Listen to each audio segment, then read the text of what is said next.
Moed Katan Daf Yud Gimel. And with this daf, we will be completing the second perek of the Masechet. A bunch of very interesting topics today. First, does a son get penalized for a father who does work on purpose on Hol Hamoed? Great question. We'll see four proofs. Then, can you hire a poor laborer on Hol Hamoed so that you can give him wages so he can eat? We'll see a proof for yes and then no, but reject the no. And then we'll talk about moving vessels, which requires a lot of work. And Rava has an interesting challenge regarding that. And finally, selling items, fruit, and things like that discreetly on Hol Hamoed. Okay, so we begin with the Mishnah, which we learned already, that mentioned that you are allowed to do things to prevent financial loss. For example, if someone's flax is soaking, and if it stays there too long, it will get ruined, you can take it out on Hol Hamoed, with the proviso that im kivenu melachtan b'moed yovedu, that you cannot plan for that time for you to have to do that work on Hol Hamoed. If it should happen, you didn't get a chance before, the workers didn't show up, so then it's allowed. But if you plan to do it, then the rabbis have penalize you and say, all that flax, then you can't use it. They will confiscate it. You got to throw it out. And so any benefit that you might have thought to get, you will lose. And then that way people will not do that work on Hol Hamoed. Okay, so that was the case of the Mishnah, and the Gemara asks, "V'sholet pishta min ha-Mishra, ba'emine Rabbi Yirmiyah, Rabbi Zera, Rabbi Yirmiyah asked Rabbi Zera, kiven melachto b'moed umet, ma'u shiknesu banav acharav." I understand if the person himself, in this case the father, violates this law and purposely plans to do work on Hol Hamoed, then he should be penalized. But what if he's planning to do this work, or he does the work, and then he dies? And so now we have this flax sitting here. Does the penalization apply to his children? The children didn't do anything wrong. They were not involved in it. And so perhaps it should not be against them. The question here really is a Hefsa-Gavra problem. If the penalization is on the Gavra, on the person, well, the father is not around anymore, so it should not apply to now the new owners who inherit the flax, the sons. On the other hand, if you focus on the Hefsa, on the item itself, this flax, and so this flax is penalized and must be destroyed, and then that's it. Doesn't matter who owns it. The penalty goes on the item. So that would be the essence of the question. And we will answer first two similar cases where we say yes, a penalty on the father applies to the son in the case of firstborn animal or a slave sold to a non-Jew. But then we'll say those are not relevant cases. They're not similar. And we'll end up saying, no, the penalty does not apply based on one example of fertilized land during Sheviit and making someone who made someone else's terumah impure. All right, let's see these four interesting cases. Im timse lomar saram ozen bechor kansu bo acharav mishum disura deoraita. So if someone has a firstborn animal, gives it to a kohen. So if it's unblemished, the kohen has to offer it as a sacrifice, and he can keep part of it. If it does have a blemish, however, the kohen can keep all of it. So actually, the kohen has an incentive for this bechor to have a blemish, and sometimes kohen might cause a blemish in the animal on purpose, and this is not allowed. He's not allowed to do that. And then the rabbis come and say, if he does that, then he cannot use the animal at all, cannot benefit at all from it, because he violated the Torah law of purposely causing a blemish. So good. That everyone agrees with. The question is, what if he dies? Saram ozen bechor, he slit the ear of a bechor, causing it a blemish, and then kansu beno acharav, and then he dies, that kohen, and it goes to his son. The rabbis say, yes, even the son gets a penalty, but that may not be similar because mishum de isura deoraita, that's isura deoraita. Whereas here we're talking about working on Hol Hamoed, and that's not an explicit deoraita. It's a lower level. It's a derabanan, and so maybe the penalty is greater there than it would be here.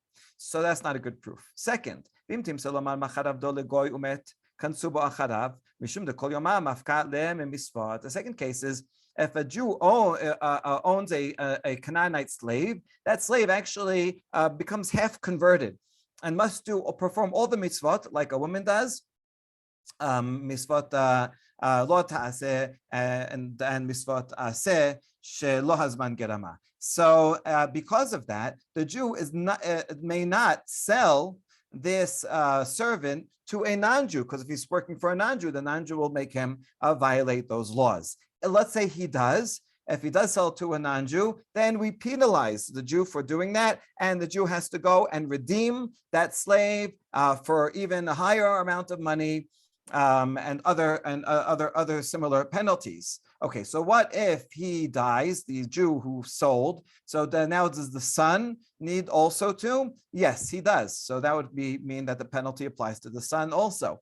But that case also is more stringent than ours, because every single day that servant is under the ownership of the non-Jew, he cannot do mitzvot. And so every day there is an obligation right now for the original owner to go and redeem the servant, and that will apply to the son also, because it's an ongoing problem. And so therefore that is also not similar to this, where maybe the father, he took out the flax one day, but that's done. He did the sin already, but now the son is not continuing to have any problem. So you might say it does not apply. So those two cases are not similar. So what do we say here? Does the penalty go on the person, and the person is no longer, the father is no longer around, so it's okay? Or do the rabbis pose a penalty on the money, that you should not benefit from this, and this money that is still here, the flax is still here, that the sons are going to benefit. Now they are benefiting from someone else who violating the law, and that would be appropriate. Okay, so this is a very nice, clear formulation of the conceptual aspects of the problem. And now we have the answer. Actually, we have a Mishnah on Sheviit. A field that had, during Sheviit year, you're not allowed to work the land. Let's say you pulled out the thorns from the land, which is a problem, but not a big problem. So therefore, because it's not really working land, just taking out the thorns. So you shouldn't do that. But if you did that, then after Sheviit, you can sow the land. So that's okay. Here's the case. If someone fertilized the land, however, during Sheviit, or made a pen so that animals would go and the manure would fertilize a certain area of land, in that case, that's real work, improving the land. And in that case, the penalty is one may not sow the land even during the 8th year. And now we have a braita that we add to that says, or we learned, we have a tradition regarding this law of the Mishnah that says if the person who did the fertilizing died, the son who inherits the land, it's okay. The penalty does not apply to the son. So we have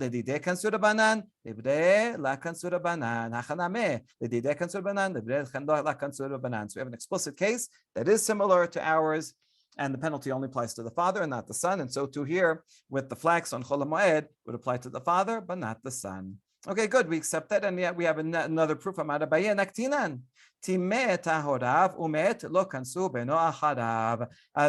comes along and sees a kohen. He has some terumah. That's tahor. It has to be tahor. You're not allowed to make terumah tameh or other things that have to be eaten betahora. And this person goes and to harm the kohen, he goes and makes it tameh. So now he owes him. He's got to pay a penalty for that. But what if he dies in the meantime? So the son does not have to pay this penalty for the value of that food. So why? The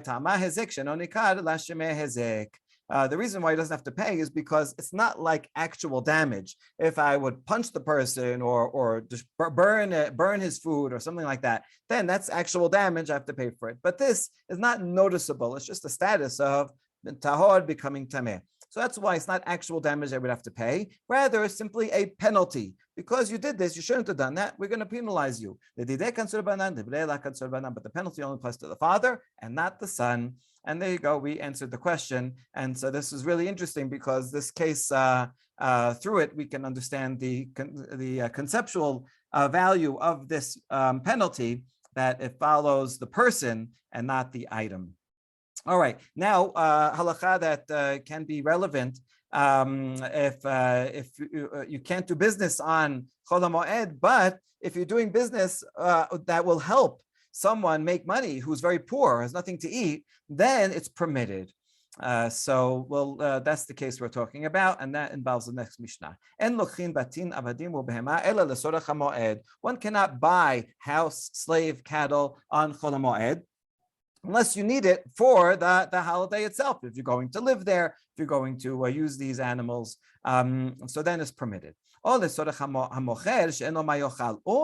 even if you don't need it, but the seller is down and out, he has nothing to eat, but he has this sheep that he can sell, so you're allowed to buy it, even though you don't need it, to help the person out. It's a kind of helping, giving charity, but through a business transaction, and that makes it allowed. Good. So we know that that's true. Now the question is, does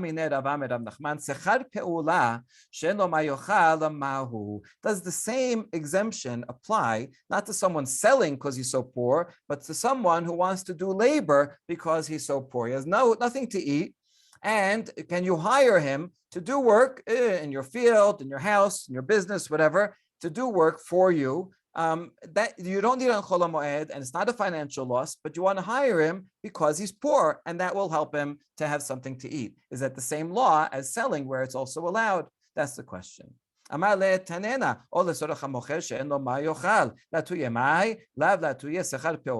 first we try to say, yes, it's the same law, because after all, look at the Mishnah, it says, which look like extra words. I could have just said, why is it explicate who has nothing to eat? So maybe this is like extra words that's coming to include not only a seller, but also a laborer who has nothing to eat.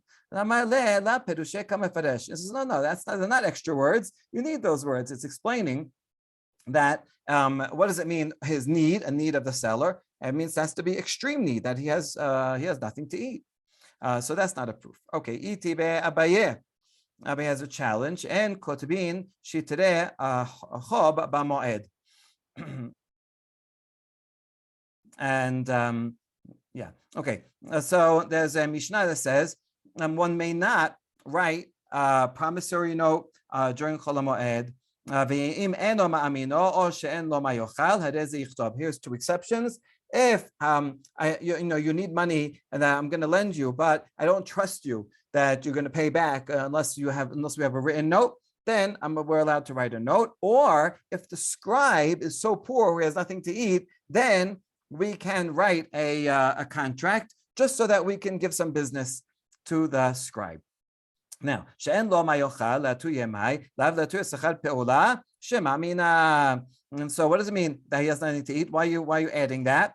So isn't this including the wages that he for the labor? So Shemamina, we learn from this example that this permission that someone who's poor you can do business with applies not only to a seller but also to a laborer, because this is talking about a scribe who is in fact the laborer.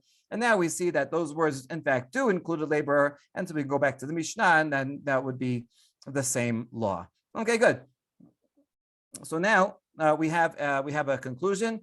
It is permitted, yes, like a scribe. But we're going to challenge this. Motiv Rav Sheshat. Chachamim omerim shalosh umanuyot osin melacha be'arvei pesachim ad chasot.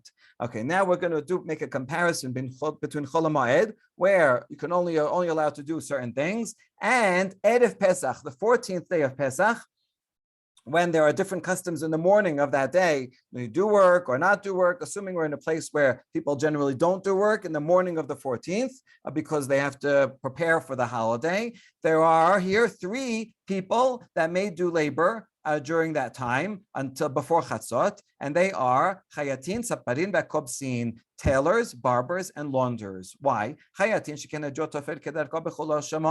and now the reason is that's permitted is because we're comparing Erev Pesach to Hol Hamoed. On Hol Hamoed, people, lay people are allowed to sew, just not a professional tailor. And so since that melacha is permitted on Hol Hamoed in some way, therefore it will be all the more so permitted on Erev Pesach, where there's, it's really just a custom, not even a halacha.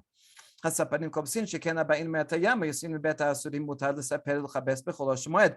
Hamoed, barbers and launderers are allowed to perform their services. Not in general, for most people, they're not allowed. You're not allowed to take haircuts and launder on Hol Hamoed, except if someone was not able to do so before. If they just arrived on a boat and they couldn't get a haircut before, they got out of prison, and so they need a haircut now on Hol Hamoed, that's permitted because they couldn't have done it before anyway. Since it's permitted in some way, on some fashion on Hol Hamoed, therefore it's permitted on Erev Pesach, like all the more so because Erev Pesach is more lenient. Okay, now here's the challenge. And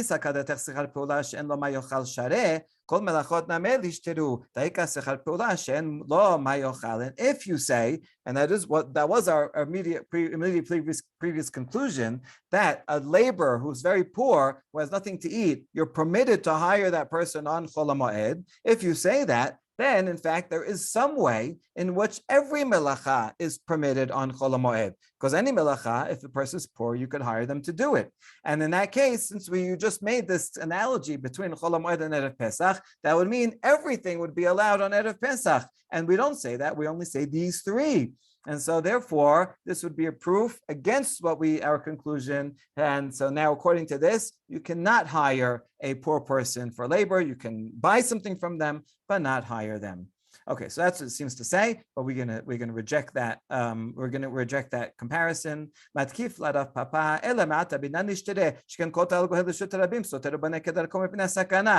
is argument ad absurdum, right? If you're going to really compare Hol Hamoed and Erev Pesach for everything, then even building would be permitted on Erev Pesach, because on Hol Hamoed there is a case where you can build when your wall might fall into the street and hurt someone. You're allowed to tear down the wall and build it new because it's dangerous. So since there is some way that you can build, there is a case where you can build on Hol Hamoed, then that would mean that you can do any building on Erev Pesach. But that's ridiculous. Nobody would say that. And furthermore, a scribe could also do his work on Erev Pesach, because there are cases where you're allowed, and generally you can't write on Hol Hamoed, but there are cases when you can to write something for Kiddushay Nashim, Gitin, or receipts. And so since it is allowed in some cases, therefore in Erev Pesach you'd be allowed to do that, and everything would be allowed, and that clearly can't be the case. Rather, the right way to think about this is as follows: Moed arba'asar karamit. Moed, you can't compare Hol Hamoed to the 14th of Nisan. They are, although melacha is limited on both of them, it's for completely different reasons. Moed mishum tirchahu mukom peseda shur rabanan. On Hol Hamoed, the problem is don't do excessive work because it's a holiday. But if you're going to have a large financial loss, then the rabbis permitted it. That's that. On the 14th of Nisan, there's no problem with exertion. It's not a holiday yet. You can exert yourself all you want. Here, the problem is that we want people to focus on preparing for Yom Tov and not doing other things. So therefore, only something that is needed for Yom, so therefore anything that's needed for Yom Tov is permitted, and that's why that includes what we just said: the barber, the launderer, right? They have to help people prepare for the holiday. But if it's not needed for Yom Tov, then it would not be permitted, and that would be why other things like building a wall and the scribe, those are things that are not needed for preparing for Yom Tov. So it's two completely different criteria, because it's talking about two different days, and therefore no need to compare them.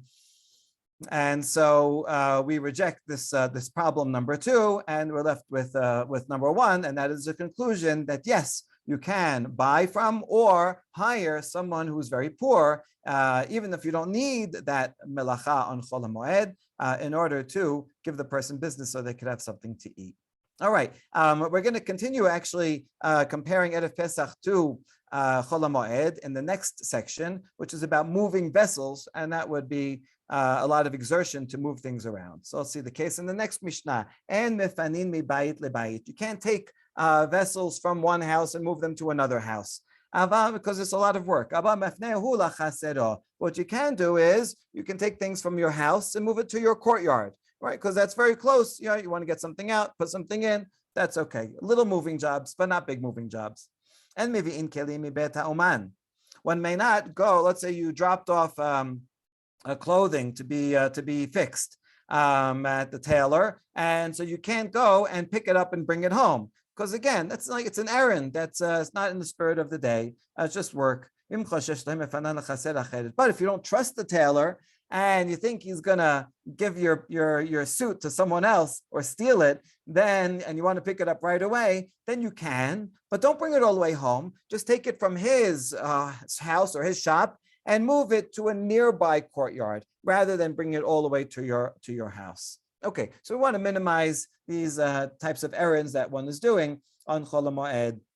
Okay, now question, and mefanin kelal. We have a question here between the first two clauses. At first you say you can't move anything at all, not from a house to another house. But then the second clause, right now we're understanding it to mean, but you can move it from someone's house or someone's courtyard to your own courtyard. So why is that? How come you can't move from house to house, but you can move from courtyard to courtyard, from house to courtyard? Isn't that the same thing? We're assuming that we're moving from a different house in a different courtyard to your courtyard.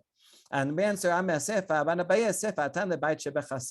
The Sefer says you can move it to your courtyard. We're talking about from a house within the courtyard. So you can move from house to courtyard within the courtyard, but not from one courtyard to another. Okay, that's pretty clear. Then maybe in kelim mi bet ha'oman. And so now that you can't go to the tailor, or you had a pot that needed fixing and you bring it to the potter and he fixes it, you can't go pick it up on Hol Hamoed. Amar Papa badik lan Rava. So Papa says our teacher Rava, right? Rava's fourth generation. Papa is a student in fifth generation. So this is a great insight into the type of methodology of education that they use. So Rava challenges them the following. Tenan. We have another Mishnah in Masechet Pesachim that says, "En mevi'in kelin mi bet ha'oman urminhu molichin." We learned in our Mishnah that you cannot bring things from the craftsman's house. Urminhu, but the Mishnah Pesachim says molichin umevi'in. Okay, remember this word molichin is going to come up at the end. Kelim mi bet ha'oman v'af al pi she'enan lesorach hamoed. You can bring a vessel to the craftsman's house or pick it up from his house, even though I don't even need it. I'm not going to need this suit. I don't need this pot on Hol Hamoed. I can go and pick it up and I could drop it off there for him to fix. So we have a contradiction. So that Rava asks the students, how can you solve this contradiction in the Mishnah? Oh, we answered him. Here's what we said. We gave him two answers. The Mishnah Pesachim is talking about the 14th Erev Pesach. Right, so that you can do errands on Erev Pesach, and you can go pick it up, right? Because maybe you'll need it, or even if you don't need it, it's fine. Hol Hamoed is more stringent, where you can't go and do those errands. Not in the spirit of the day; it's too much work. So that would resolve the contradiction. Okay, good answer. Another answer. Maybe Mishnah Pesachim doesn't say when it's talking about. So maybe that also is Hol Hamoed. When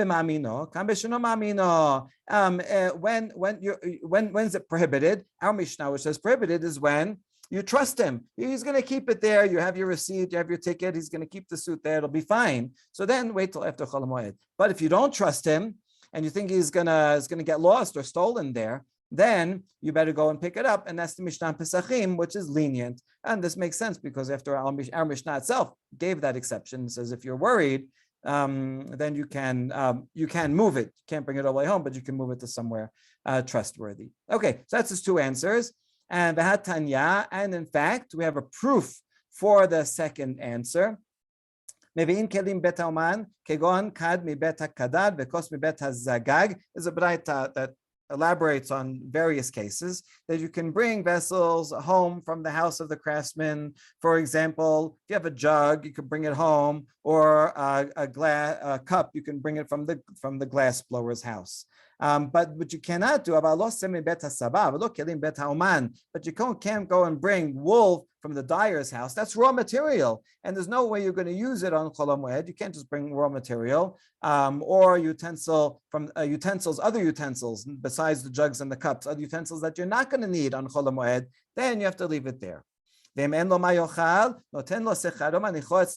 related to the previous Mishnah. If the craftsman has nothing to eat and you want to give him business, you don't want to just give him charity, you want to give him a job. Then you can go and bring my pot there and say, can you fix this? And I pay him for it and leave it there. I'm not going to pick it up just so he has some money to live on. Now, if I did drop it off and it's ready to be picked up and I don't trust him, then I can take it from his house and put it in a nearby house, right? I have a friend who I can trust. And if the house nearby is also not trustworthy, it's not secure, I can move it to another courtyard, a nearby courtyard, someplace that I trust will be secure. And if the guy in the next courtyard, the people there, I don't trust, I don't have a good friend that I can leave it there, then quietly I wrap it up, put it in my coat, and bring it home in a discreet way, because we shouldn't see people walking around with big packages and doing errands, and that would go against the spirit of the holiday on Hol Hamoed. And so here you go. You see that there's a distinction between when generally it's not allowed, unless you don't trust the person, and then it would be allowed. Okay, Terasta mevi'in. So then Abaye told the students, listen, your second answer only explains the case of picking it up from the artisan's house and bringing it home. But molichin kashya, but the Mishnah there in Pesachim said you can even bring it to the artisan's house. Well, why would that be? That has nothing to do with trusting him or not trusting him. Right? So you haven't explained that difference. Why in Pesachim you can bring it to his house, the Katani and Mevi'in, Kol Sheken and Molichin. Whereas in our Mishnah, you can't even pick it up from him. All the more so you can't drop it off there. So what about that contradiction? So rather, for the second answer does not fully explain it. We go back to the first answer that the Mishnah Pesachim is talking about Erev Pesach. That's more lenient, and our Mishnah is talking about Hol Hamoed, and that is more strict. All right, and so now we get to the last topic, which is selling items on Hol Hamoed that people may need for the holiday. Nevertheless, one should sell them in a discreet way. Mechapin et hakisiot bekash. Okay, we started talking about figs spread out to dry, and now it might rain or dew might fall on them, and then they'll get ruined. So you can cover them with straw, Tanakama says. Rabbi Yehuda says you can even cover them in a thick way. The Gemara will give two explanations to what that means in a thick way. People who sell fruit or clothing or other utensils, you can sell them privately and just like in the back door, not open for business in a big way. Right? These actually are things that generally you can buy enough of them before the holiday to last you. Fruit will last a few days and clothing too. But someone might run out. So that's why we say discreetly. So it should still be in the spirit of the holiday that when you look around, it looks like the stores are closed. Similarly, fishermen, groats makers, and bean pounders, they sell the pulverized beans, or you bring it to them and they pulverize it for you. They can also do their thing during Hol Hamoed, but in a private way. Rabbi Yosef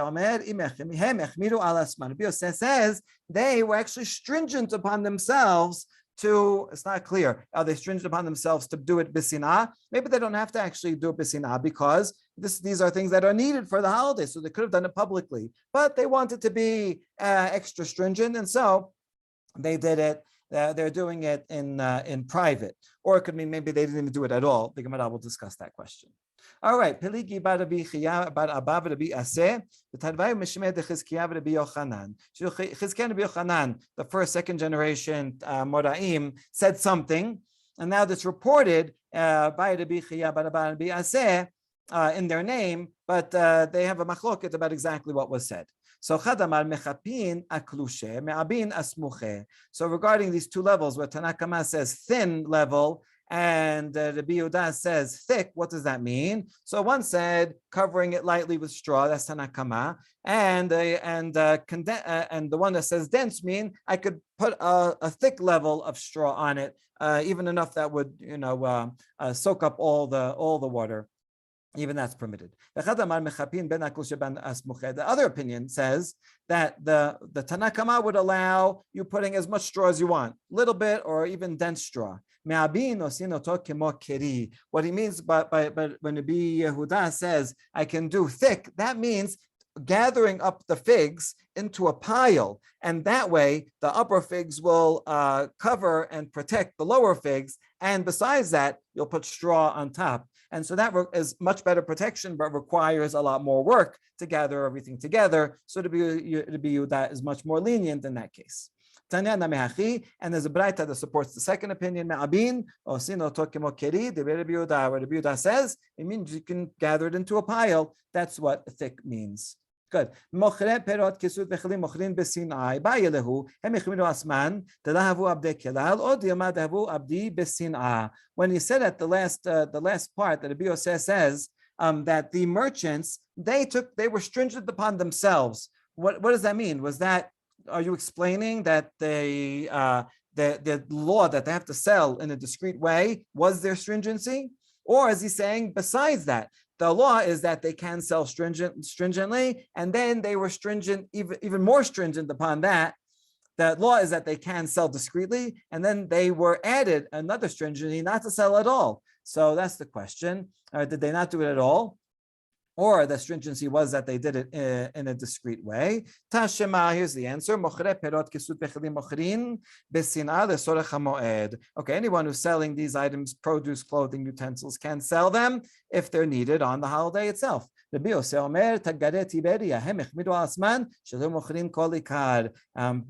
reports that the merchants in the city of Tiberias were stringent and they didn't sell at all. So see, here's the answer. The stringency was they wouldn't even sell at all.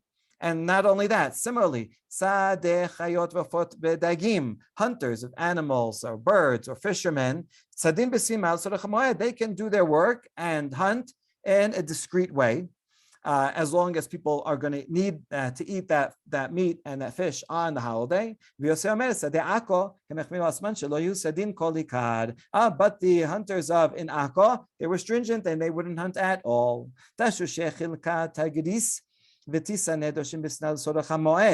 The groats makers who made this different types of groats. We'll see what these words mean. Different types of smashed wheat. They can do this in private as long as it's necessary for people to eat during Hol Hamoed. But Rabbi Yosef Omer, the crushers or groats makers in Sipori, they didn't do it at all. So there you go. That's the answer. The letter of the law says do it in private, and they were stringent not to do it at all.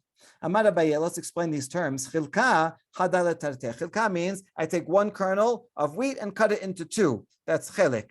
Targis means chadalit lata. Maybe like try is in here. So 1 into 3. Tisane chadal arbata means 1 into 4. More finely ground wheat. Rabdimi says no, it's not talking about that. Rather, Chilta is talking about emer wheat. Different type of wheat than the regular wheat. It's different species altogether. Okay, that's a machloket, and actually we're going to try to prove which one is correct. Metibe, chilka, tagris, v'tisa netimim b'chol makom. We learned that these 3 types of crushed wheat are tameh. So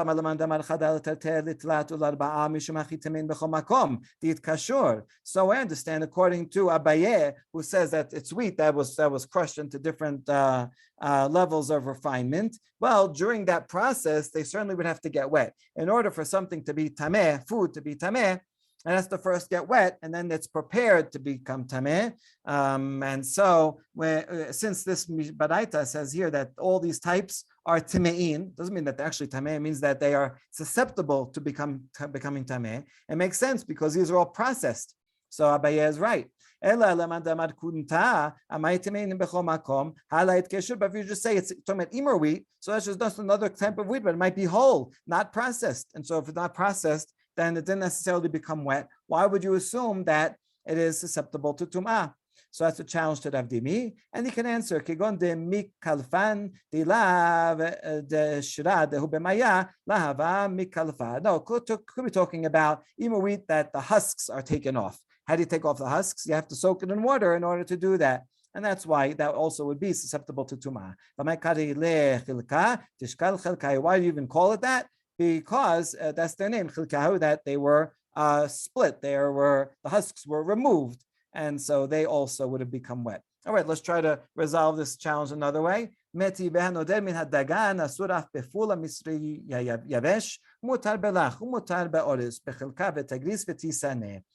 says, I make a vow, I'm not going to have any carbs anymore. No, he says it as grain. Now, what is included in grain?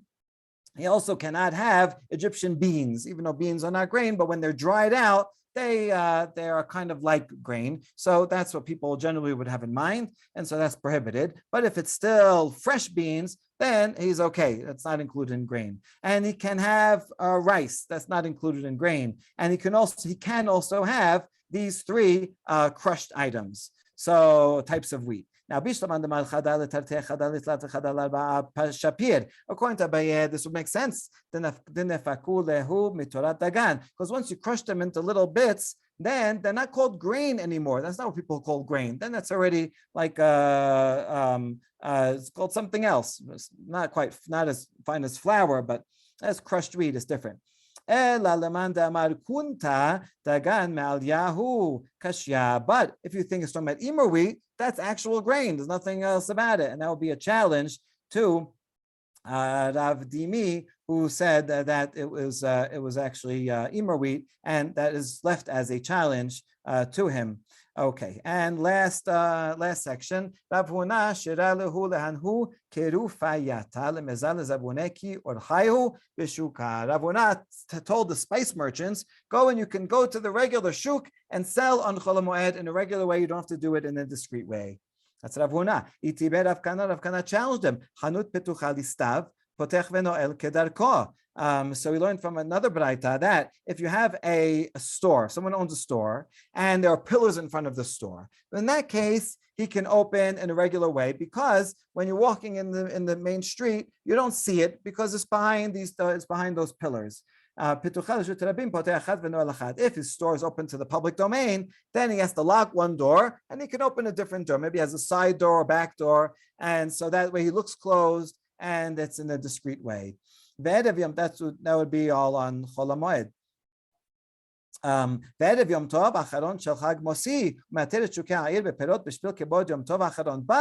if it's the day before the end of the holiday, in other words, the 6th day of Pesach, right? Then he can go ahead and he happens to sell fruit. Then he can go and put his fruit out, and the whole shuk can be full of fruit, and it will all look beautiful. You know, when you go to the shuk and you see all the fruit stands, right? It's fantastic because of the honor of the last day of the holiday, right? We don't want Hol Hamoed. It's true, Hol Hamoed is a special holiday, but it's not more important than the Yom Tov Acharon, and so we want to honor Yom Tov Acharon by displaying the fruit out. And here's the question: you're only allowed to open in a public way if it's Erev Yom Tov Acharon, but otherwise, any other day of Hol Hamoed, you can only open your store in a discreet way. So why is Rav Huna allowing the spice makers to sell in the market and in a usual way? And our answer is la kashya habepere habitzbalin. The difference is the difference between fruit and spices. Fruit, unless it's the day before the Yom Tov Acharon, fruit can be bought in large quantities before the holiday, right? You can buy your apples, bananas, they'll last a few days, it's okay. And so therefore you should have bought them before. Okay, if you didn't, fine. You're allowed to buy it on the holiday for the needs of the holiday, but bisin'ah, only in a discreet way. Spices, on the other hand, people need spices all the time. You never know exactly what dishes you're gonna make and what spices you're gonna need. These are bought a little bit at a time, and so therefore we don't expect people to buy all the spices that they might need beforehand, but they're gonna need them on the holiday. to cook and enjoy, and therefore Rav Huna allowed the spice makers in particular to sell in the shuk in the usual way, and that way we can achieve just the right balance between enjoying Hol Hamoed, but also not making business as usual, so that we can make sure to have a holiday spirit. Baruch Adonai L'olam, Amen v'Amen. Hazran alach mi shehafach.